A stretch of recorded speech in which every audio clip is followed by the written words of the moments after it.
Olá, irmãos. O mundo continua abalado, pela pandemia do novo coronavírus.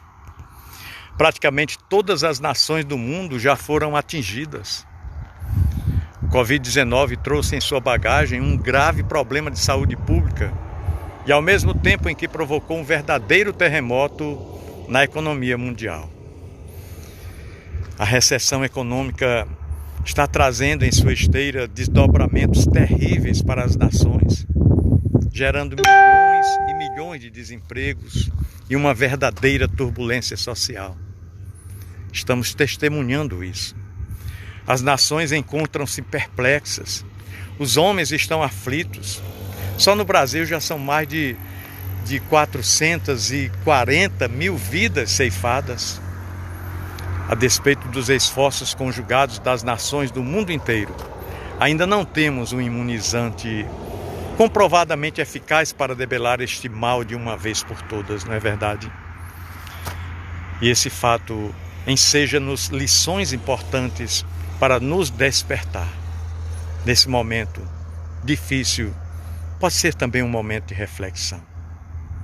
Mas uma coisa é certa: o poder econômico não é capaz de resolver os maiores dramas da humanidade. As principais nações atingidas por essa pandemia incluem as nações mais ricas e poderosas do mundo. Essas nações têm robustos orçamentos e têm usado somas astronômicas para socorrer o seu povo. Não obstante esses tão altos investimentos, milhares e milhares de pessoas estão sendo ceifadas todos os dias, carecendo daquilo que é gratuito e que nada custa ao homem, ou seja, o ar para encher os seus pulmões. Isso é triste, não é verdade? O vírus Covid-19, como um corneteiro em batalha, trombeteia aos ouvidos das nações que o dinheiro, por mais volumoso que possa ser, não tem solução para sanar todos os males que afligem a humanidade. Isso é fato. Temos testemunhado isso também. Outra coisa, o poder científico não é capaz de trazer cura para todas as doenças que afligem a humanidade. Nós vivemos num período mais fascinante da história. A ciência tem se multiplicado. O avanço científico tem sido notório em todas as áreas. A medicina avançou sobremodo com descobertas importantíssimas de vacinas, remédios e soluções, não é? Vivemos na antessala dos milagres da ciência. Cientistas de grande envergadura têm trazido à baila novas técnicas de tratamento e novas intervenções cirúrgicas que têm dado ao homem maior expectativa e melhor qualidade de vida. Tanto a medicina preventiva quanto a interventiva são evidências incontestáveis dessas conquistas da humanidade. Porém, a despeito de todos esses avanços, a ciência ainda não é uma luz para iluminar todos os labirintos dessa pandemia que colocou as nações prostradas diante dela.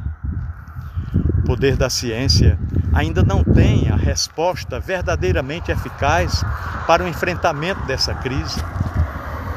O poder político também não é capaz de administrar com eficiência essa pandemia que assola as nações.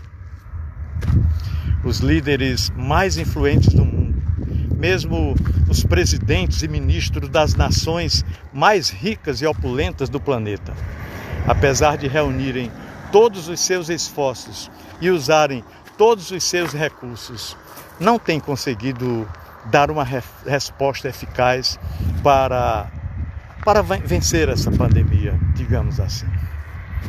A OMS, Organização Mundial de Saúde, apesar de todos os seus esforços, não consegue sanar esse mal, nem sequer acalmar os corações aflitos, apontando para uma solução eficaz diante dela, Da mesma forma que o dinheiro e a ciência são impotentes, o poder político também o é. Diante de tudo isso, fica aqui uma conclusão óbvia, ou seja, Os recursos da terra são colunas frágeis, muito frágeis, para manter a humanidade de pé. Os recursos dos homens são insuficientes para erradicar os males que afligem as nações. E aí uma pergunta que não quer se calar. O que fazer neste momento de tamanha perplexidade? O que fazer? Na verdade, nessa pandemia, precisamos de prevenção e cautela. A palavra de Deus nos ensina prevenção quando se trata de doenças contagiosas. O livro de Levítico é um manual de medicina preventiva. Incrível, né? Aliás, o mais avançado de seu tempo. A nossa fé não nos imuniza, não. Nós precisamos atender aos apelos das autoridades médicas e nos precavermos. Trata-se de uma pandemia e não se pode subestimar o alto grau de contágio do Covid-19, nem as suas graves consequências, para a saúde pública. Por outro lado, precisamos de cautela, pois nós vivemos o drama do esgotamento de recursos financeiros para o sustento das famílias. Muitos alertam para o risco do chamado lockdown, ou seja, a paralisação total, uma vez que isso pode colocar em colapso a realidade social do povo, especialmente dos menos favorecidos financeiramente, que não têm reservas, não têm reservas financeiras suficientes para colocar o pão de cada dia sobre as suas mesas. Então é uma realidade muito difícil, E diante disso, nós precisamos compreender que esta pandemia não pegou Deus de surpresa, nem o deixou em apuros, não. Os homens podem ter sido surpreendidos, mas Deus não. Os homens podem ficar perplexos, mas Deus não. Os homens podem não saber o que fazer, porém Deus sabe sim. Ele é soberano. As rédeas da história estão em suas mãos. Tudo o que ele faz ou permite tem um propósito, e esta pandemia revela-nos que o poder econômico e científico das poderosas nações é insuficiente para resolver os dramas da humanidade. O homem é vulnerável e impotente. Nós aprendemos também que ricos e pobres, doutores e iletrados, governantes e governados estão sob os mesmos riscos. E nenhum palácio pode proteger os poderosos. Mas ainda podemos aprender desta comoção mundial, que as nações podem sim se unir e tornarem-se mais solidárias. Nós estamos todos dentro do mesmo barco, navegando por mares revoltos.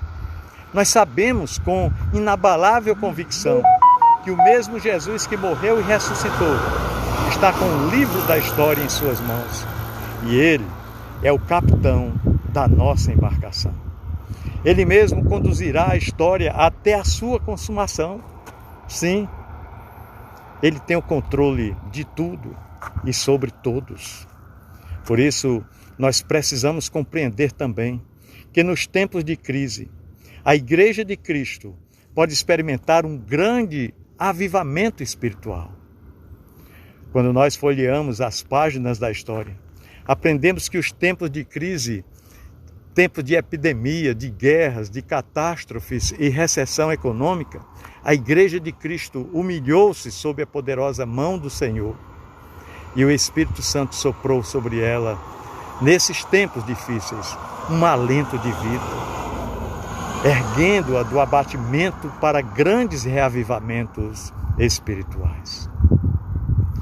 Que a Igreja de nosso Senhor Jesus Cristo, nesses dias, se coloque na brecha para se humilhar diante de Deus, para orar e buscar a sua face, arrependendo-se de seus pecados, para que Deus venha, perdoe os nossos pecados e venha sarar a nossa terra.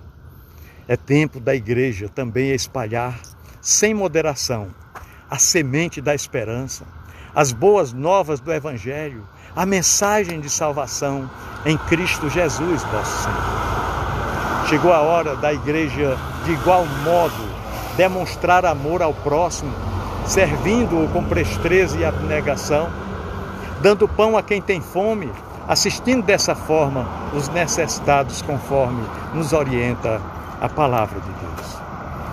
Pois é, meus queridos irmãos, a minha convicção é de que quando esta crise passar, sairemos dela mais quebrantados, mais humanizados, mais solidários e mais perto de Deus e perto também uns dos outros. Que Deus nos abençoe. Um grande abraço. Deus proteja a sua vida, meu querido irmão. Deus abençoe, guarde e proteja de todo mal a sua família. Abraço.